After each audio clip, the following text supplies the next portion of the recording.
ප්‍රයිස්තලට ඔයගොල්ලෝ සියලු දෙනාට දෙවියන් වහන්සේ මේ සිදු කරන නැවතත් වාරයක් දෙවියන් වහන්සේ ඔයගොල්ලන් සමග මට කතා කරන්න දුන්නා වූ කරුණාවට අද මම ඔයගොල්ලන්ට එක්ක කතා කරන්න වැඩිපුරම කැමති වෙනවා ඔය ව්‍යාජ ධර්ම නැත්නම් ව්‍යාජ ධර්ම ගැන අඳින්වීම නැත්නම් ඔය ව්‍යාජ ආස්කම් එවැනි දේවල් ගැන ඔයගොල්ලන් සමග කතා කරන්න. මොකද මම ඔයගොල්ලන් සමග කතා කරන්න කාරණාව ඔයගොල්ලන් මම ප්‍රකාශ කර පෙන්눔 කරන්න අවශ්‍යයි මෙවැනි දේවල් වලින් මෙවැනි දේවල් වලිනුත් ව්‍යාජ ධර්ම ඇති වෙනවා කියලා. මොකද මම ගිය සතියේ කොහොමද වීඩියෝ දෙකක් වගේ දැම්මා.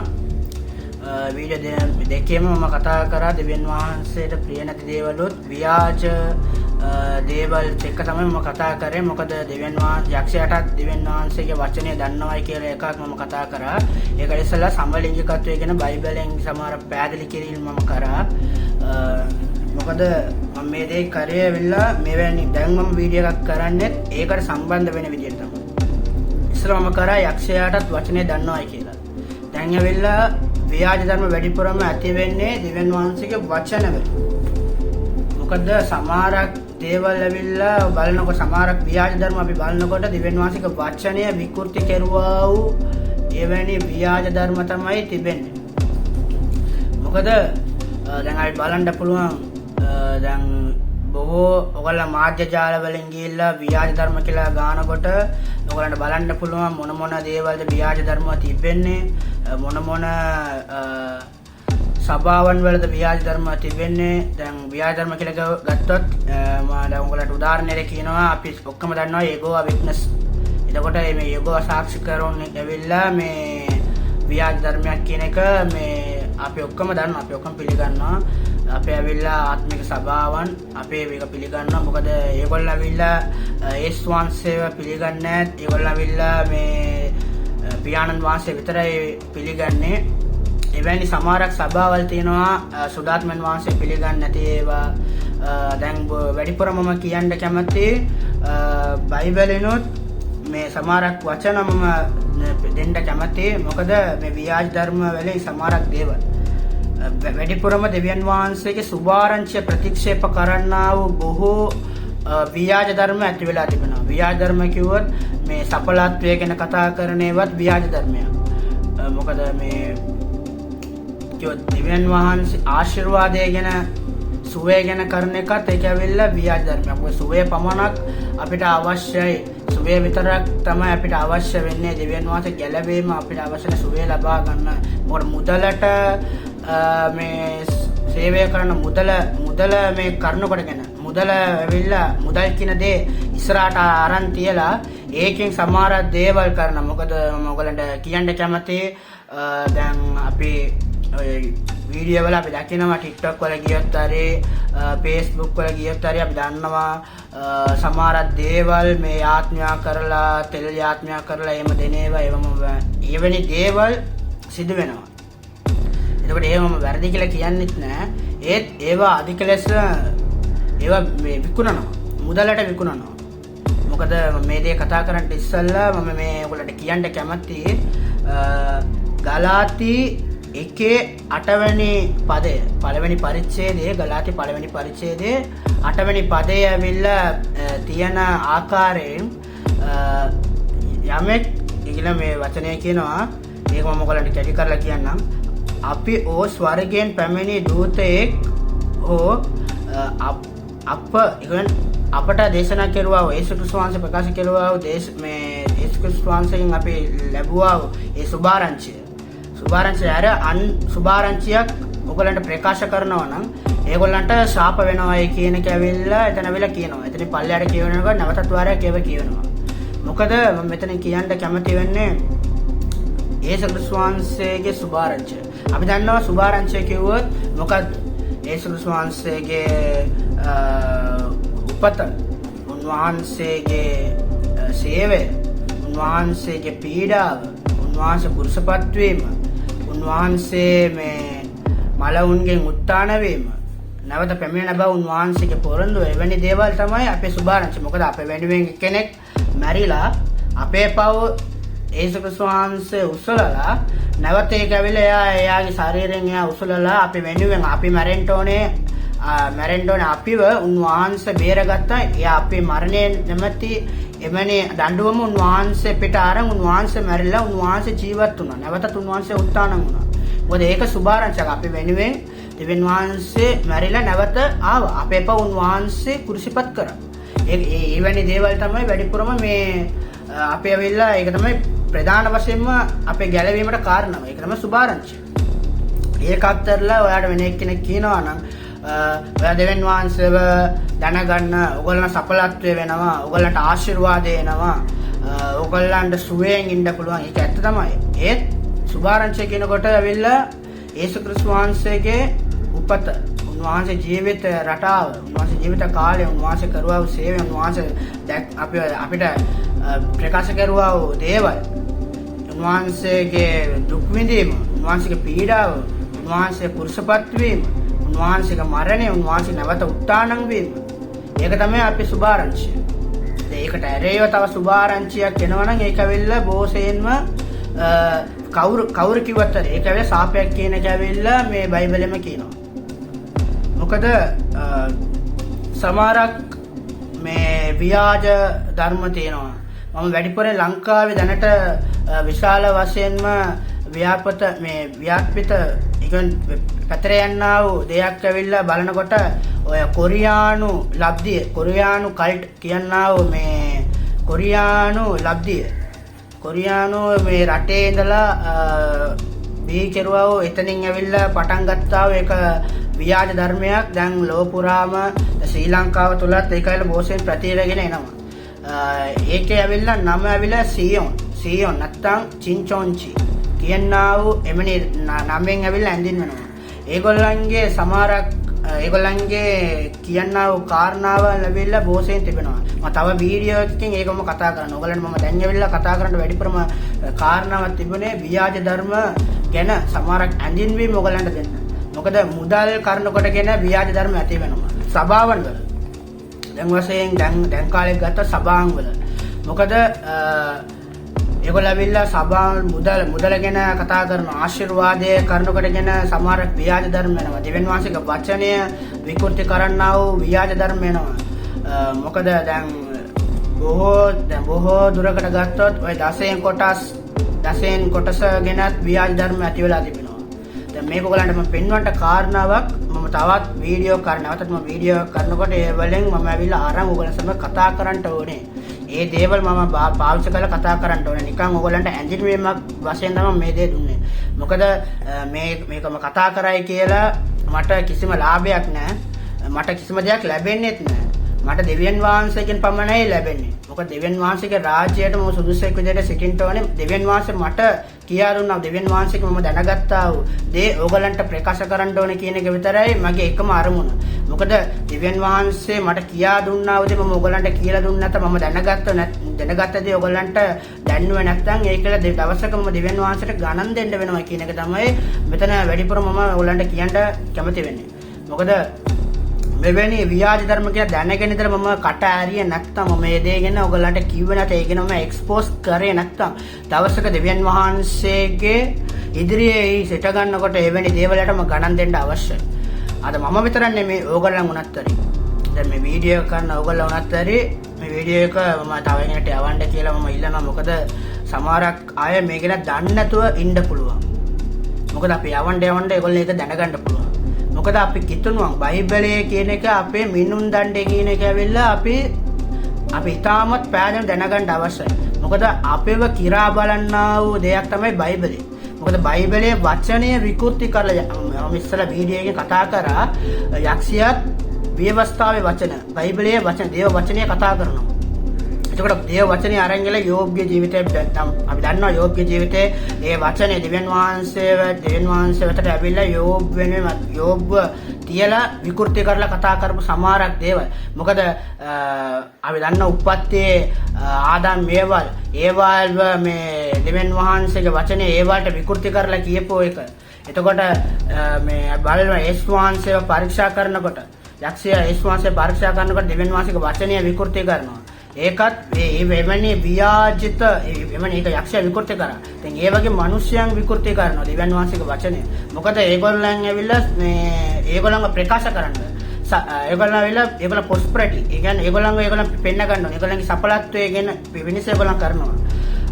සමහර අයව දකින්නකොට මම හිතනවා මේගොල්ලෝ සැබෑවින්ම පාලකවරුන්ද නැත්නම් මේගොල්ලෝ මැරෙයිද? එවැනි සමහරක් දේවල් මට ඇවිල්ලා ඇසට පෙනෙනවා. මොකද මට විතරක් නෙමෙයි බොහෝ අයට ඒ සැකේ එනවා. මොකද අපේ දකිනවා දෙවියන් වහන්සේගේ සේවය කරුවා දැන් වැඩිපුරම අපේ බලනකොට බයිබලයෙන් බලනවා යේසුස් වහන්සේට පස්සේ යේසුස් වහන්සේ ගෝලයෙන් අපි බලනවා. ඒගොල්ලෝ ඇවිල්ලා දැන් පාවල්තුමාව ගන්නකො. පාවල්තුමා ඇවිල්ලා එයාගේ පිටිපස්සේ ගාඩ්ලව තියාගෙන එයා ඇවිල්ලා සේවයක් කරේ නැහැ. එයා පිටිපස්සේ ගාඩ්ලව තියාගෙන එයා සේවය කරේ නැහැ. ඉස්සර ඇවිල්ලා උද වෙලාවට කාර් මොකුත් තිබුණ නැත්තේ. මොකද ඒ කාලේ ඇවිල්ලා තිබුණේ ඔරුවේ නැවේම ඔරුවේම යන්නේක තමයි ඒගොල්ලන් ගා තිබුණේ. ඒගොල්ලන් පයින් ගියා. පයින් තමයි සියලු දෙම ඒගොල්ලන් කරේ. පයින් ගිහලා තමයි සුභාරංචි ප්‍රකාශ කරේ. යේසුස් වහන්සේ ගැන දැන්නුවේ. ඒගොල්ලන් මහත් භයානක සේවයක් ඒ කාලේ කරා. අද කාලයට වඩා ඒ කාලේ ඊටමත් ඒක කිතුන්වන්ව මරන්නා වූ කාලය තමයි ඒගොල්ලෝ ඇවිල්ලා මේ සේවය කරේ. අපි බලනවා මේ බයිබලයේ දන්නවා ස්තේපන් අපි දන්නවා. ස්තේපන් ඇවිල්ලා මරණය බයිබලයේ දන්න ස්තේපන් මරණයට ලක් වුණා. යේසුස් වහන්සේගේ සහෝදරයන් මරණයට ලක් වුණා. ඒකට පාවල්තුමාම එයාගේ මරණයට කාරණාවක් කියන එක ඇවිල්ලා බයිබලයේ අපි දකිනවා. මොකද පාවල්තුමාම කියනවා මම ඇවිල්ලා සභාවන් විනාශ කරා. කිතුණුවන්ව මම සිරගත කරා. මම එවැනි දේවල් කරේ. එහෙම කියලා එයාම ඇවිල්ලා ප්‍රකාශ කරනවා. එයා කියනවා එවැනි දේවල්. එතකොට බලන්න. එතකොට තිබුණ සේවය බලන්න දැන් තියෙන සේවය බලන්න. දැන් ඇවිල්ලා අපිට ඇවිල්ලා එතකොට තිබුණා කිතුණුවන්ට මරණ තර්ජන. දැනුත් තර්ජන තිබෙනවා ඒත් ඉස්සර වෙලා කිතුණුවන්ව මැරුවා. අයි බයිබලයේ බලනවා රෝම කාලේ කට්ටිය ඇවිල්ලා කිතුණුවන්ව හොයලා ඇවිල්ලා මේ ඒගොල්ල කිතුණුවන්ව හොයලා අල්ලගෙන ගුවාවන් අස්සේ දෙවියන් වහන්සේ නමස්කාර ගෘහවලට රිංගලා ඒගොල්ලෝ හොයාගෙන කිතුණුවන්ව අල්ලලා මේ ඒගොල්ලෝ ආලෝකයක් ඇටට කිතුණුවන්ව පත්තු කරා. අපි හිස්ටරි කියලා බලනකොට ඉතිහාසය කියලා බලනකොට ඒකේ තියෙනවා කිතුණුවන්ව පත්තු කරලා කිතුණුවන්ව ගිනි තියලා ඒ ආලෝකයෙන් ඒගොල්ලන් සැරිසරනවා. පාරේ පත්තු කරලා ඒ ආලෝකයෙන් තමයි අර ගිනි තියලා තමයි ආලෝකයෙන් තමයි ඒක සැරිසරන්නේ. මොකද කිතුණුවන්ව ගිනි තිබ්බා. අපි දන්නවා සමහරක් දේවල් අපේ ඉතිහාසය කියලා බලනකොට අපිට ඒක පේනවා, පැහැදිලිවම පේනවා. අපි මේ දේ කතා කරනවා නම් මේ කාලේ ඉතාමත් භයානක දෙයක්. ඉස්සර දැන් බයිබලයේ හිටපු අපොස්තලවරුන් ඉන්නකොට තිබුණා වූ දෙයකට වඩා දැන් ඇවිල්ලා බොහෝ භයානක දේවල් වෙනවා. මොකද මම ඇවිල්ලා අත්ත වශයෙන්ම කියන්න කැමති බයිබලයේ ඉන්න පාවුල්තුමා මේ කාලේ හිටියනම් සැබෑවින්ම ඔය ව්‍යාජ ධර්ම කරන කට්ටියට කොහොම වචන කියයිද කියන එක හිතා ගන්න බෑ. මේ ව්‍යාජ ධර්ම වලට වැඩිපුරම එරෙහිව ඉන්නේ ඇවිල්ලා අපිට ප්‍රකාශ වෙන්නේ පාවුල්තුමා. මොකද පාවුල්තුමාම වැඩිපුරම කැමති. එයාගේ කැරක්ටර් එකට කැමති. මොකද එයා ඇවිල්ලා බය නැතුව දෙයක් කතා කරනවා. එයා වැරද්ද ගැන කතා කරනවා. අපි දන්නා යුදෙව්වන් අතර අන්‍ය ජාතීන් අතර ඇවිල්ලා මේ සමහර ප්‍රශ්න ඇති වෙනකොට පේත්‍රස් තුමාට ඇවිල්ලා එයා කෙලින්ම කියනවා ඔය මේ දේ කරන ඇවිල්ලා වැරදි. ඔය අන්‍ය ජාතීන් අතර ඒ වාඩි වෙලා ඉඳලා යුදෙව්වරුන් එනකොට යුදෙව්වරුන් ගාව ගිහලා වාඩි වෙලා මේ ඉන්න එක බොහෝ සෙයින්ම වැරදි කියන එක කියනකොට මේ පේත්‍රස් තුමා ඒක පිළිගත්තා. බයිබලයේ ඒක සඳහන් කර බයිබලයේ අපිට කියනවා. දැන් ව්‍යාජ ධර්ම ගැන කතා කරන්න මේ දේ කතා කරන මොකද මේ ඒ තේරුම් ගියා. දැන් මොකලන්ට මේ කියන්න කැමතියි. මොකද බයිබලයේ වචනේ තියලත් ව්‍යාජ ධර්ම එනවා. සමහරක් ව්‍යාජ ධර්ම ඇවිල්ලා අපිට හිතා ගන්න බැරි විදිහට එනවා. ව්‍යාජිත දේවල්, බොරු ආස්කම්, ව්‍යාජ ආස්කම්, ව්‍යාජ අනාගත වචන, දිවසි වචන, ව්‍යාජ ඔය ප්‍රපෝතවරු සමහරක්ගේ මම ඇවිල්ලා වැඩිපුර කතා කරන්න කැමතියි. ඔය අනාගත වචන කියනවනේ. ඒගොල්ලන් ගැන මම වැඩිපුර කතා කරන්න කැමතියි. මොකද දෙවියන් වහන්සේ දීමනාවක් දීලා තියෙන්නේ ඇවිල්ලා මේ කාලේ අනාගත වර්තමානයේ දෙවියන් වහන්සේ දීලා තියෙන දීමනාව ඇවිල්ලා දෙවියන් වහන්සේගේ ජනතාව අතර දෙවියන් වහන්සේ සේවය කරන්න නෙමෙයි. ඔය ක්‍රිකට් මැච් වල කවුද දිනන්නේ, කවුද පැරදෙන්නේ, කවුද මේ පාර්ලිමේන්තුවට එන්නේ, මොන ලයිට් එකද පත්තු වෙන්නේ, මොන ලයිට් එකද මේ රතු වෙන්නේ, මොනවද ග්‍රීන් වෙන්නේ, ඉන්දියාව ගායිද, පාකිස්තාන් දිනයිද, ශ්‍රී ලංකාව පරදීද, ඒක කතා කරන්න තමයි දෙවියන් වහන්සේ මේ අනාගත වාක්‍යවරුන්ව පත් කරලා තියෙන්නේ. සැබෑවෙන්න නේ. එහෙම තමයි මම නම් දැන් මම හිතන්නේ මම ඉතින් වීඩියෝ දකින්නවා බලනවනේ මාධ්‍ය ජාලවල අපේ මේ Facebook වල WhatsApp වල මේ YouTube වල TikTok වල යනකොට අපිට පේනවා සමහරක් වීඩියෝස් මට WhatsApp වලින් මේ ෂෙයාර් වෙනවා. බෙදවා මේ දේ පොඩක් කතා කරන්න මේක ඔයාගෙන මොනවාද හිතන්නේ එම කියලා. මොකද ඔයගොල්ලෝ හිතලා බලන්න සමහරක් වෙලාවට දෙවියන් වහන්සේගේ සේවකයන් ඇවිල්ලා දෙවියන් වහන්සේ දුන්නා වූ වරප්‍රසාද නැත්නම් දෙවියන් වහන්සේ දුන්නා වූ තාලන්ත දෙවියන් වහන්සේ දුන්නා වූ තාලන්ත අරන් ඒගොල්ලෝ ඇවිල්ලා බැරදි ලෙස පාවිච්චි කරනවා. නිකම් මේ අර මොනවාද දෙමළෙන් කියනවා කුරි සොල්ලුම් කියලා අර වචනයක් තියෙනවා. කියන්නේ කියනවා ඒ සෙල්ලම කිදෙන අර සිංහලෙන් වචන මම දන්නේ ඒ වෙවැනි දෙයක් කියලා කරනවා. මොකද මොන රටද ජයග්‍රහණ ලබන්න යන්නේ මොකද්ද ඒ ගැන විතරයි කතා කරන්නේ. ඔය අනාගත වාක්‍ය බොරු අනාගත වාක්‍ය ඔය ව්‍යාජ අනාගත වචන වලට මම කියන්නේ කියන කට්ටියට මම කියන්නේ ඕගොල්ලෝ ඔච්චරකට මොන මේ රටද ඉන්දියාවද දිනන්නේ පාකිස්තානද පරදින්නේ කියන එකම ඔයගොල්ලන්ට කියන්න පුළුවන් නා ඔයගොල්ලෝ එහෙම කියනවා නම් ඔයගොල්ලෝ පොඩ්ඩක් මෙහෙම කල්පනා කරලා ඔයගොල්ලෝ අනාගත වචන කියන්න. බොහෝ අය කණ්ඩ නැතුව ඉන්නවා. ඔයගොල්ලෝගේ සෙනගස්සේ එට මැරෙන්න අද මැරෙන්න උඟක් කට්ටිය මේ ලෙඩ වලින් රෝග වලින් ඉන්නවා. ඒගොල්ලන්ට අනාගත වචන කියන්න. ඒගොල්ලන්ට අනාගත වචන කියන්න. කණ්ඩ නැතුව ඉන්න කට්ටිය ඔයගොල්ලෝ ඒගොල්ලන්ට ඒක එක්ස්පෝස් කරන්න. ඒ රටේ ඒ කට්ටිය කණ්ඩ නැතුව ඉන්න ඔයගලන්ට පුළුවන් දෙයක් කරන්න එම කියලා ඔයගල ඒක කියන්නේ. ඒක කියන්න කවුරුත් නැහැ. මොන රටද දිනන්නේ මේ ඔයගල යටට ඇඳලා ඉන්නේ මොන පාටද කියන එක කියනවා. ඒ මොනවද මේ ලැජ්ජ නැද්ද? එවනේ මේ ව්‍යාජිත දේවල් මේ සභාවවල මොනවද වෙන්නේ කියන එක අපිට හිතා ගන්නත් බෑ. මොකද මම ඇවිල්ලා මගේ ජීවිත කතාව ගැන මම මගේ සාක්ෂිය බෙදා ගන්නට වැඩිපුරම මාස වෙනවා. නමුත් දැන් බෙදා ගන්න බැරුව වෙනවා. තව වීඩියෝ එක බෙදා ගන්න. මොකද මම කවුද කියන එක දන්න කට්ටිය මේ වීඩියෝ එක බලන සමහරක් කට්ටිය දන්නවා. මම ඒගොල්ලන්ගේ ඉල්ලන්නේ මගේ ජීවිත කතාව දානකොට ඔයගොල්ලෝ ඒක ඉතින් බලනවා නම් ඔකට කමෙන්ට් එකක් දාන්න මම ඇත්තටම මොන ජීවිතයද ගත කරේ කියලා. මොකද මම ඇවිල්ලා ඇත්තටම කියන්නේ මම වෙලා කාලකන්ණියෙක් කියන එක තමයි වැඩිපුර මම කැමති වෙන්නේ. මම ඇවිල්ලා නෑ මම සුද්ධවන්තයි කියනවා නම් මම මේක සුදුසු නෙමෙයි. මම බොන්න නැති දේවල් නෙමෙයි මම කරපු නැති වැරදි නෙමෙයි මම පව්කාරී පාපිස්තෙක්. සම්පූර්ණයෙන්ම පාපතරේ. ඒ පිටම පාපේ හිටපු එකේ මම වැරදි කරලා තියෙන සෑහෙන වැරදි කරලා තියෙනවා. බොරුද වංචාවල්ද සොරකම්ද ඔය මද්ද්‍රව්‍ය පානේද සියලු දේම කළා තියෙනවා. නමුත් මම එක දෙයක් කියන්න කැමතියි. එවැනි මද්ද්‍රව්‍ය දැන් සමහරක් ව්‍යාජ ධර්ම තියෙනවා මෙහෙම. ඔයගොල්ලෝ ඕනතරම් පාපය කරන්න දෙවියන් වහන්සේ ඔයගලන්ට සමාව දෙනවා. ඉරිදට විතරක් ඇවිල්ලා සභාවේ ඉන්න දෙවියන් වහන්සේ ඔයගලන්ට මේ සමාව දීලා ඉවරයි. එවැනි කියනා ව්‍යාජ ධර්ම මම මුන්ටම කියන්න කැමති. එවැනි සභාවන් මොමන්ට්ස් කියනා වූ සභාවන් වල එවැනි දේවල් වෙනවා. එතකොට එවැනි කට්ටිය මම කියන්නේ එකම එක දෙයයි. මම ඒස් වහන්සේ දැනගෙනත් පව් කරලා තිබෙනවා.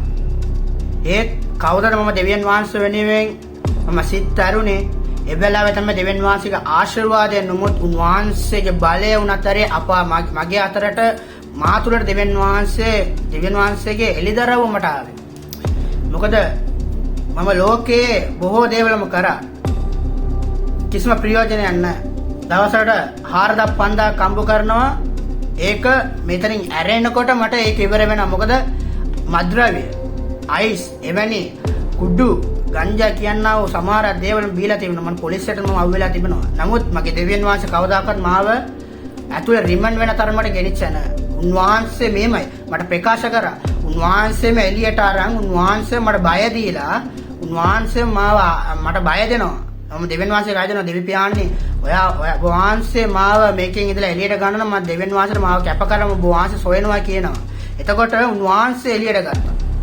සැබෑවෙන් කියන්නේ මම ඇවිල්ලා මොන ආගමකද කියලා කිව්වොත් ඒකවත් ඔයගොල්ලෝ දන්නවා මම ඉස්ලාම් කියනා ආගමක හිටියේ. මම ඉස්ලාම් ජාතිකයෙක්. සැබෑවෙන්ම මම ඉස්ලාම් ජාතිකයෙක්. නමුත් අද යේසුස් ක්‍රිස්තුස් වහන්සේ මාව තෝරාගත්ත නිකේමට නෙමෙයි. සමහර කට්ටිය කියනවා මම බයිබල් කොලෙජ් එකේ ඉගෙන ගත්තේ ඒ බවිල්ලා නිෂ්ඵලයි. ඔයා ඒ තුල ඉගෙන ගත්ත එකට ඔයා තුල මම කිසිම ඵලයක් දැක්කේ නැහැ. දැන් මේ වීඩියෝ එක බලනකොට ඒගොල්ලන් තේරෙන්නේ මොන ඵලයේද ඒක තියෙන්නේ කියලා. හැම දෙයක්ම බයිබල් කොලෙජ් ඉගෙන ගත්තායි කියලා මේ ඔය ආස ප්ලේන් කඩා වැටෙන එක කියන්ටයි ඔය ක්‍රිකට් එකේ කවුද දිනන්න ඕනේ කියන එක කියන්ටයි මේ ඔයගොල්ලෝ යට ඇඳුම් මොන පාටද කියලා කියන්න දෙවියන් වහන්සේ බයිබල් කොලෙජ් එකට අපි මේ යවන්නේ. බයිබල් කොලෙජ් අපිට දීලා තියෙන ඒකටද? දෙවියන් වහන්සේගේ වචනේ දැනගන්න. දෙවියන් වහන්සේගේ වචනේ ප්‍රකාශ කරන්න. සත්‍යතාවය මොකද්ද කියන එක දැනගන්න. බොහෝ අය ව්‍යාජ ධර්ම කියනා වූ දේ ගැන සත්‍ය නිරූපණය කරන්නා වූ ඒ සමහරක් පාස්ටර්ස් සමහරක් පාලකවරුන් එවැනි වචනයට එරෙහිව වචනීය විකෘති කරන ව්‍යාජ දේවල් මුදල කියන්නා වූ තෘෂ්ණාව නැමැති දේවල් මේ ලස් කියන්නා වූ තෘෂ්ණාව කියනවා දේ ගැනත් මම වැඩිපුර කතා කරන්න කැමති. මොකද අපි සම්පූර්ණ නෙමෙයිනේ.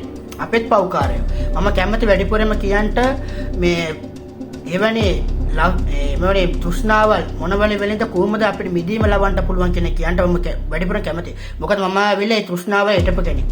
මං ගාව හැම තෘෂ්ණාවම තිබුණා. මම ආවිල්ලා සුද්ධවන්තෙක් නෙමෙයි. මම පාපස්තෙක්. මම හැම පාපයක්ම කරා. නමුත් මට ඒකෙන් ලැබුණ දේ මොකද්ද කිව්වොත් පාපේ, ලෙඩ, රෝගය, ලැජ්ජාව. ඒක විතරයි මට ආවේ. නමුත් දෙවියන් වහන්සේ මාව ලැජ්ජ කරේ නැහැ. උන්වහන්සේ හොයනකොට මට ලැජ්ජාව තිබුණේ නැහැ. උන්වහන්සේ මගේ එසෙව්වා. මම ඔයගලන්ට මේ දේ කිව්වා වචනයෙන් ව්‍යාජ ධර්ම එනවා. දැන් බොහෝ සඵලත්වය කියන ව්‍යාජ ධර්ම, ආශිර්වාදය ගැන, පෝසත්කම ගැන, මුදල ගැන, පෞල් ජීවිතය ගැන ව්‍යාජ ධර්ම එනවා. සමහරක් වෙලාවට කියනවා ව්‍යාජ ධර්ම එක ආකාරයට ලස්සනට ව්‍යාජ ධර්ම එනවා. ප්‍රවේශම් වන්න. ඕගොල්ලන් ඉන්නේ ව්‍යාජ ධර්ම නැමැති තැනක උනත් තැනකද කියන එක ඔයගොල්ලෝ සෝදිස් කරලා බලන්න. දෙවියන් වහන්සේගේ සුභාරංචියට හැරෙයිව යේසුස් ක්‍රිස්තුස් වහන්සේගේ වචනය විකෘති කරන්නා වූ දෙයක් ඔයගොල්ලන් තුළට එනවනම් එක්ස්පෝස් කරන්න, එළිදරව් කරන්න, ඒකෙන් ඉඳලා එළියට එන්න යාඥා කරන්න. දෙවියන් වහන්සේ ඔයගොල්ලන්ට මාර්ග විවෘත කරනවා. අනිවාර්යෙන් මේ වචනය ඔයගොල්ලෝ දැනගන්න. මොකද මම මේ වචනේ වැදගත් දෙයක් මම පෙන්වු කරන්න කැමති වුණේ ඒ ගලාති පළවෙනි පරිච්ඡේදයේ 8 වෙනි වචනය. ඒ වචනේ ප්‍රකාරයෙන් ස්වර්ගයෙන් ආව දූතයෙක් හරි පොළවේ ඉන්න මිනිසෙක් හරි ඔයගොල්ලන් පාලකතුමා හරි මම හරි කවුරු හරි ඔයගොල්ලන්ට ප්‍රකාශ කරපු අපොස්තලවරුන් ප්‍රකාශ කරපු පේත්‍රස්තුමා පාවුල්තුමා යේසුස් ක්‍රිස්තුස් වහන්සේ පෙන්වු කරව යේසුස් ක්‍රිස්තුස් වහන්සේගේ සුභාරංචියට හැර අන් සුභාරංචියක් කියනවනම් ඒක භයානකයි. ඒගොල්ලන් ශාපය වෙනවා කියන එක ඉතාමත් පැහැදිලිව මම කියනවා. මොකද මේ දේ කියලා මට ඇවිල්ලා මේ වීඩියෝ එක කරා කියලා මට මුදල් හම්බ වෙන්නෙත් නෑ, ලයික් හම්බ වෙන්නෙත් නෑ. මේකෙන් මට හම්බ වෙන කිසිම දෙයක් නෑ. මගේ වෙලාවම අත්හැරලා දෙවියන් වහන්සේගේ රාජ්‍ය උදෙසා මම කරන්නේ. මොකද දෙවියන් වහන්සේට දවසක මම ගණන් දෙන්න ඕන නිසා. ඕගොල්ලන් ගණන් දෙන්න ඕනේ. ඉතා ප්‍රවේශම් වන්න මෙවැනි දේවල් ඕගොල්ලෝ නතර කරන්න. ව්‍යාජ ධර්ම නැමැති දෙයක් දෙවියන් වහන්සේගේ වචනට එකතු කරනවා නම් ඕගොල්ලන් දැනටමත් මැරිලා ඉවරයි. ඕගොල්ලන් මලානික වෙලා ඉවරයි කියන එක දැනගන්න. දෙවියන් වහන්සේ සමග සෙල්ලම් කරන්න එපා. දෙවියන් වහන්සේ ප්‍රේමවන්තයි, උන්වහන්සේ කරුණාවන්තයි. නමුත් ඒක සමදාම උන්වහන්සේ තියාගෙන ඉන්න ඕන එකත් උන්වහන්සේ කරුණාව ඔයගොල්ලන් තුලින් ඉවත් වෙන්න ඕන එකත් ඔයගොල්ලන් අතේ තියෙන්නේ. ඕගොල්ලෝ පෝසත් වෙන්න පුළුවන්, ලොකු සභාවන් කරන්න වෙන්න පුළුවන්, ආස්කම් කරන්න පුළුවන්, භයානක දේවල් කරන්න පුළුවන්. නැත්නම් මාස 6ක් දීලා මරණයට මේ ඔය මාස 6න් ඔයාලා නැති වෙනවයි කියලා තර්ජනය කරන්න පුළුවන්. නැත්නම් දවසක් වුණත් දවසෙන් ඔයාලා නැති වෙනවයි කියලා තර්ජනය කරන්න පුළුවන්, සාප කරන්න පුළුවන්. නමුත් දෙවියන් වහන්සේගේ වචනට හැරෙයිව ඉන්නා වූ සියලු දෙනාටම කියන්නේ දෙවියන් වහන්සේලා සෙල්ලම් කරන්න එපා. මේක එළිදරව් කරනවා.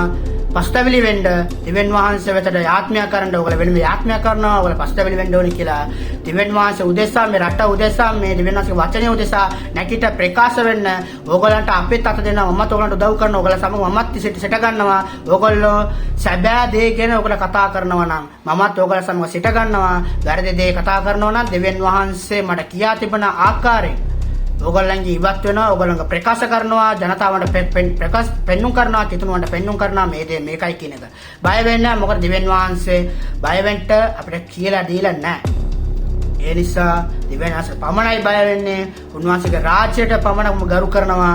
උන්වහන්සේගේ රාජ්‍ය දේවල් වලට ගරු කරනවා. උන්වහන්සේ සේවයට ගරු කරනවා. සේවය තුළින් ඕගොල්ලෝ මුදල් හම්බ කරනවා නම් ඕගොල්ලෝ එළියට ගිහිල්ලා දුක්මාංශ වෙලා හම්බ කරන්න නැත්තම් ඔය සෙරප්පු හරි මාලා අම්බු කරන්න දෙවියන් වහන්සේගේ සේවයෙන් දෙවියන් වහන්සේ දුන්නා තාලන්ත පාවිච්චි කරලා අම්බු කරන්න එපා. මහත් භයානක දෙයක් ඔයගලන්ට පැමිණෙනවායි කියන එක මහත් විනිශ්චයකට ඔයගල සිටින්න ඕන කියන එක පැහැදිලිවම කියනවා. එහෙනම් ඔයගලන්ට සුබ දවසක්. ඒසුස් ක්‍රිස්තුස් වහන්සේගේ නාමයෙන් ඔයගලන් සියලු දෙනාම ආශිර්වාද කරනවා. සියලු යාපට දෙවියන් වහන්සේ ඔයගලන්ට තිබෙන්න ඕන කියලා මම ප්‍රාර්ථනා කරනවා. දෙවියන් වහන්සේ ඔයගල සමග එළිදරව් වෙන්න ඕනේ. දෙවියන් වහන්සේ මේ දේවල් ඔයගලන්ට කතා කරන්න ඕන කියලා මම ප්‍රාර්ථනා කරනවා. එහෙනම් කියලා